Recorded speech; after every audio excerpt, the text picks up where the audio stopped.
Hello, my name is Garrett Vita, and welcome to the Growth Vantage Podcast. I'm so excited to be able to talk to you in this next episode about what I really learned about being around orphans from a third world country, which was Ensenada, Mexico. I just got back from the trip, and I was just feel really called to talk about my experience with these orphans. I feel like everyone can learn from this experience, and we're very fortunate as Americans to have what we want. But I feel like after that experience, I feel like these orphans have really mastered life in a different way that we Americans haven't really been accustomed to. And I think that's something that we can all really take away from, is that no matter what we have, technology or, how much money we have, there's always a better way to do things in life and a better way to feel happy rather than be accustomed to, the latest smartphone or material objects such as Louis Vuitton and all that. And so I'm really excited to share with you guys this whole experience, what I learned from it. And so I had the fortunate opportunity to go to Ensenada, Mexico just recently, to spend time with some orphans. And so, as Ensenada, Mexico isn't the most wealthiest city, and there was poverty there. And so when I got there, it was so interesting to see, there's obviously a language barrier for me since I don't really speak Spanish. I kind of speak Spanglish, but that doesn't really cut it. And so I wasn't really too sure how this was going to go. I do know that I was able to understand the kids a little bit since I did know a little Spanish, but after a certain amount, I kind of didn't really know. So when we first got there, some kids were still at school, but some still came by, or got home early, and so we said hi to them on the way, and they were still they seemed a little like tad bit nervous since they're new strangers, but they're all very welcoming. They said hi.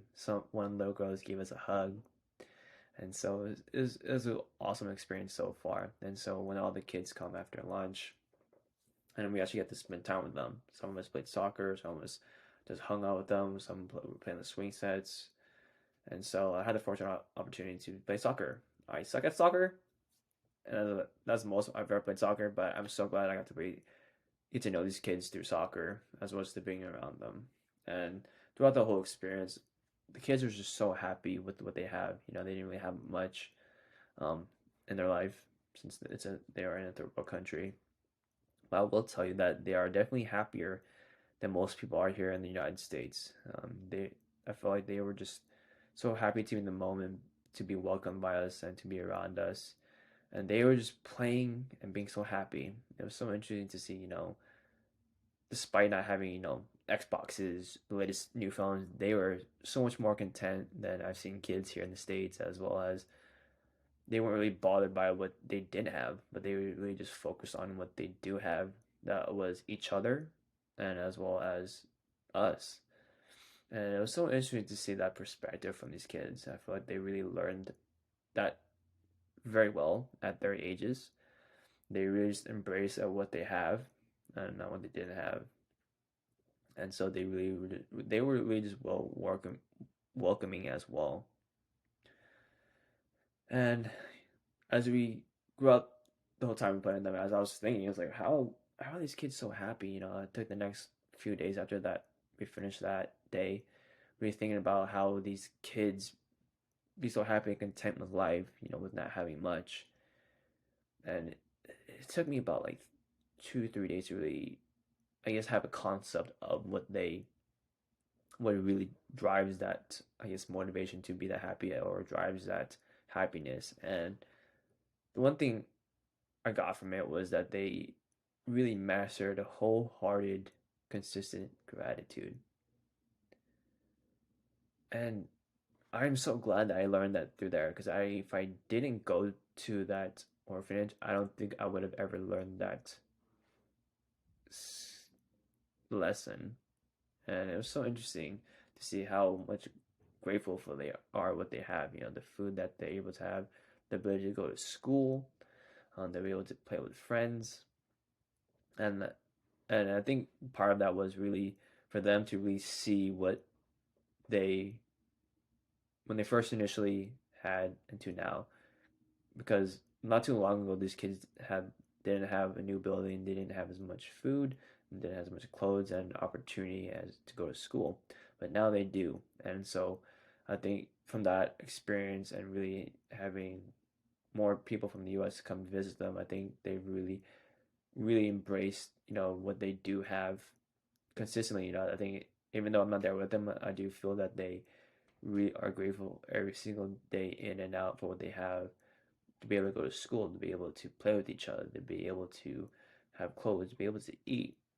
And I can definitely tell that that's really been an influence to their lives. And it's definitely something I've taken away because, and I'm very fortunate to have the life that I have. And sometimes, in the first world country, you would think about, all right, I'll have this, you see X, Y, that someone having the nicest $10,000 purse, or, the nice lamp or whatever it is. And we tend to, due to social media, we tend to like really just forget, what we have is more than enough. And for these kids, what they have is more than enough. And it's definitely something I've taken away because, we have more here in the US, we have more than enough. And I think we tend to forget that. I know. When also the thing that really triggered me during that experience was that when we're grateful, we usually say that we're full, which is totally 100% right, which we should. What I learned from these kids was that we really need to have an overflowing cup of gratitude. I feel like I learned that there was a deeper way to have more gratitude, and just to really constantly overflow of gratitude. And I really thought back to like how can I really apply this, and I really just think that like no matter how small something is, maybe it's a nice blanket that you have, maybe it's a nice gesture someone did, even just then walking or even just walking or driving on a nice paved path is more than enough than we have. There were countries like in Mexico, the roads aren't great at all. They don't really have the greatest sidewalks. They don't have freeways. And so being able to experience those has really solidified for me that, like, hey, I may take this for granted every day, but that's not going to happen from here on out. I'm going to be grateful that I have a nice warm blanket. I'm able to work. I am healthy. I'm able to walk down the street on a nice paved path. And so now I'm really appreciating more than what I guess take for granted, quite honestly. It's, I think, unfortunately for me, that, and I guess for many people too, is that we're taking so many things for granted that seem so small to us, but for us may be so big. And I know if those kids were here in the US, they would not take anything for granted, and they would really greatly appreciate everything.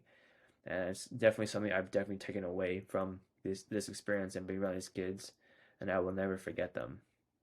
So I'm really gonna encourage you, go deeper on your gratitude, let that cup overflow, and really just take an inventory of all the small things in life that are consistent in your life, and just appreciate it is for what it is. Because many people would love to be in your shoes, no matter how bad or how great your day is. Learn to appreciate it, because at the end of the day, gratitude, and you have more than enough in this world. Thank you so much for listening, guys, and I know you're gonna love this episode, and I can't wait to hear what your comments are. And show some gratitude for what you have, no matter how big or small. Take care.